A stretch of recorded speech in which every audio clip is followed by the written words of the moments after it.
In talking about mindset and how it applies to students and their development of professional skills, I want to start the discussion by talking about greater context of mindset research that helps to explain why I believe it's so valuable and important for us to consider as we look at the professional development of our students. When we think about mindset, the implicit theories of intelligence is what most people are aware of when this is discussed. So fixed mindset or a growth mindset, I call them fixters and growthers for short. That's not a formal term, but I do find it a lot faster to relate to, so I'll be using that quite a bit. These used to be known as the entity theory of intelligence and the incremental theory of intelligence in earlier research, which was changed to fixed and growth mindsets as it became more popular and more used. So this is what most people are aware of when we talk about mindset, basically just the implicit theories of intelligence. And the idea is that a growth mindset is more likely to lead to increased academic performance, and a fixed mindset is likely to lead to either stagnant or potentially decreased academic performance over time. So when most people talk about mindset, there's kind of a belief that yes, sure, this probably impacts or this impacts performance, and the growth mindset is a really great thing to have. It's going to make learning so much easier. It's going to be good for your career, etc. But I want to be really clear that mindset is considered a label that most people use for two different types of students. Fine. So when I talk about mindset, I think a lot of people feel that I'm labeling students, and that obviously this is dangerous, and we know it is dangerous. The very concept of a growth mindset is an indication that mindsets can be changed, personality can be, et cetera, fine. But I want to explain why I believe that mindset is so valuable beyond the label. I don't see the value in the label. Our starting point for this discussion is the origins of mindset research, I think, is super crucial. The origins of mindset research was actually learned helplessness. The starting point of mindset was actually studies in why some students responded differently when things started going wrong. So we took a group of students and give them tasks that they could perform at their level. It was maybe challenging for them, but they were able to do it at their level. And they studied their performance, they studied their approaches, they studied their problem-solving abilities, they studied their narratives, their engagement levels, and across the board, the group was pretty much the same. Everyone was performing similarly, the results were similar, the engagement was similar, the narratives were similar, they were equally positive about the tasks, everything was going well.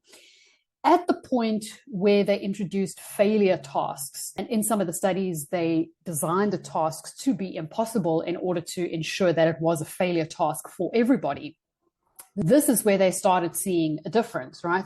Prior to this, in the successful task, everyone responded with what is called a mastery-oriented response. At the point where failure tasks were introduced, some students now displayed helpless responses. And we'll go into the detail of what those responses are. But the idea here is that mindset originated from the idea that when things went wrong, some people responded differently. And their question was, if this group of students had the same narratives, the same performance, the same results, all the way through the success tasks, why was it now that some students were behaving helplessly? It was not an indication of their lack of intelligence. It wasn't an indication of their lack of ability. It wasn't an indication that they didn't have problem-solving skills. It wasn't an indication that they weren't engaged or weren't interested or didn't care or none of that, because 5 minutes before this, they were all doing exactly the same thing. And yet something must have happened that when things went wrong, some people continued to display mastery-oriented responses and some people did not. The reason I think this is important to understand for this mindset discussion is that my interest in mindset is not about the label, but about the responses that students have when things go wrong. When setbacks happen, when students fail, when they're struggling, it is their responses that is very, very, very important. And so for me, it's really important that we understand that the beginning of mindset was not what's this person's personality or let's give them a label. The beginning of mindset was when things go wrong, some people behave in one way and some people behave in another. And the question then was, why? Why did some of them behave differently? Research then explored the mechanisms through which the implicit beliefs about intelligence impacted academic performance. And so what we have now is a meaning system, which is the underlying belief, your implicit belief about intelligence impacts your goal orientation. And the two different mindsets lean towards different goal orientations. They also have different perceptions about what effort means or what effort indicates about your intelligence. And this is more likely to result in one of these responses. And I think the important thing here is that these are mechanisms through which mindset is suggested to impact academic performance. The idea being that we have your exams or your academic performance at the end here. So someone with a fixed mindset is more likely to lean towards a performance goal orientation, is more likely to consider that effort means, or the more effort you have to put in is more of an indicator that you don't have talent and that you have low ability in that area, that you are more likely to respond helplessly to setbacks. And that is what is going to impact your academic performance, as opposed to a growth mindset who's more likely to lean towards learning goal orientation, who's more likely to believe that effort is required for any kind of achievement, and that it bears no relationship to your intelligence levels or your talent, and is more likely to respond in a mastery-orientated fashion. And that is why academic performance is probably going to increase for someone with a growth mindset. So while a lot of people see or think of the work that I do with mindset as looking at this, and Yvonne, why do you focus on labels? Why do you overly focus on labels? You don't want to be labeling your students, which I totally understand. I want to be really clear that for me, the value in mindset is in the goals, the behaviors, and the responses to setbacks. The value of implicit theories, of the beliefs, is that by understanding students' narratives and by scratching at their beliefs and by evaluating what their current mindset is, it helps me identify the likelihood of them falling into one of these two behaviors. It helps me to diagnose, if you will. If a student leans towards narratives of a fixed mindset, it helps me identify this is probably a student who focuses on being right as opposed to learning. This is probably a student who feels that this is something that should be easier if they were talented, if they were going to pass. This is something that would be easier for them. And when things go wrong, they struggle to ask for help. They don't want to admit that they've got things wrong. They may say that they're not smart enough. They may worry that they're not smart enough for that particular qualification, for the learning. They may blame external sources. They may claim that they've changed career interests. They're not interested in this career anymore. They disengaged. They're now bored. They couldn't care. This is the value for me, is if I can identify the narratives that lean towards one of these two mindsets, it helps me identify the behaviors and the responses of the students that I work with. My students do not consciously recognize any of these. I can't ask my students, what is your goal orientation when it comes to studying? They don't understand this. And if I explained it to them, there would be a likelihood that they would lean towards, yes, but I want to learn because otherwise I wouldn't have registered for the class, etc., etc. However, when we scratch at what is it that you want to get out of your studying, what do you do, what do you not do, that is when we can start identifying this is how you study. For my students, for example, if I understand and I've heard these narratives, I can probably predict that they focus more on theory as opposed to doing questions. Their belief is that by the time they're doing questions, they must get the answers right. And if they don't get the answers right, it means there's something wrong. It means that they haven't learned properly. Why? Because they are focused on performance over learning.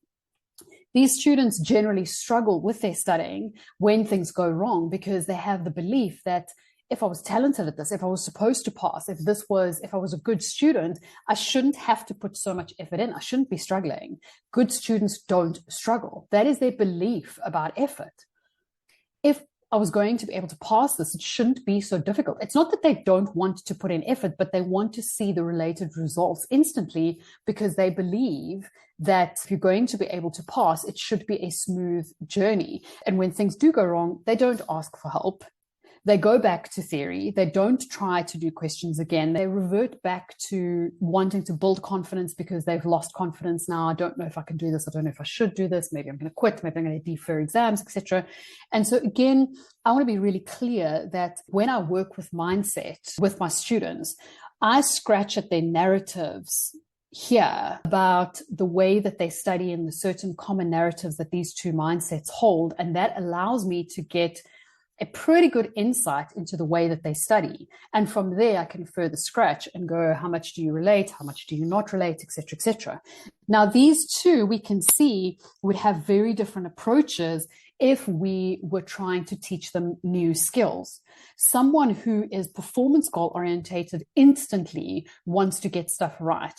This is very much someone who is focused on the answer versus someone who is focused on the process. Unfortunately, if we're developing skills, skills can only be developed through a process. There is no such thing as learning a skill instantly, the same way that you can learn knowledge instantly, right? Knowledge can be instantly learned, repeated, learn it off by heart, right up to the point that you have to turn that knowledge into a skill, that you have to use that knowledge. That is slower. Someone who is focused on answer over process is going to struggle to spend the time working on those skills, because the first couple of times that they do it, it's not going to go well. And for them, this is a problem.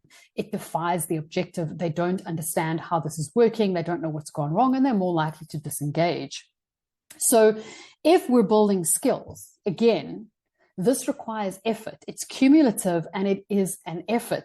No matter how great you are, no matter how amazing your potential may be in the near future, skills come with a step-by-step approach. It takes time. And again, you can see these two people will respond very differently to that. This person believes that it should come right instantly. That if I have tried these communication skills, if I have tried these problem-solving skills, these critical thinking skills, these application skills once or twice, and it's not coming right, it's an indication that I won't be able to do it, that effort cannot help. And that's important. It's not that they don't want to put in effort. It's that they believe that effort is not going to help them, because they believe that their intelligence, their underlying intelligence, is going to dictate whether they will ever be able to do something or not.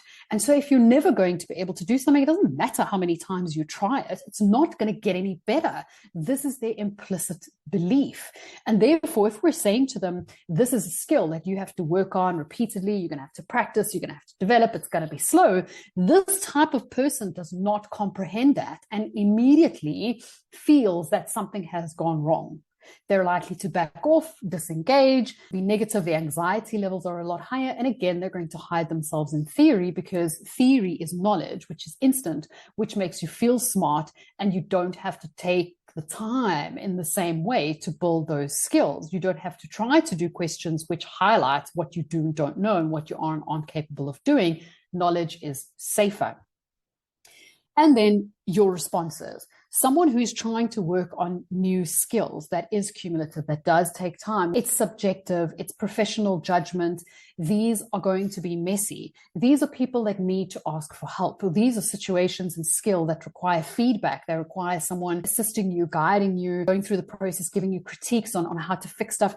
Someone who responds helplessly to setbacks is not going to respond well to that type of situation. Someone who responds helplessly is going to disengage. They're going to worry, well, it's my fault. I'm not smart enough to do this anyway. Both mindset research and learned helplessness research suggests that people who have a habit of responding helplessly to problems actually decrease their problem-solving strategies, which means that there's a possibility that they actually get worse and worse. This is not necessarily something that they just stagnate and they're not able to develop new skills, but the skills that they already have, there's a possibility that these are going to degenerate, which is really scary and very concerning. That is the concept of learned helplessness. And these are practical things that impact their decisions on a daily basis. And therefore, this impacts their ability to develop and work on new skills, their anxiety levels, whether they will continue to do so, how they actually apply that effort.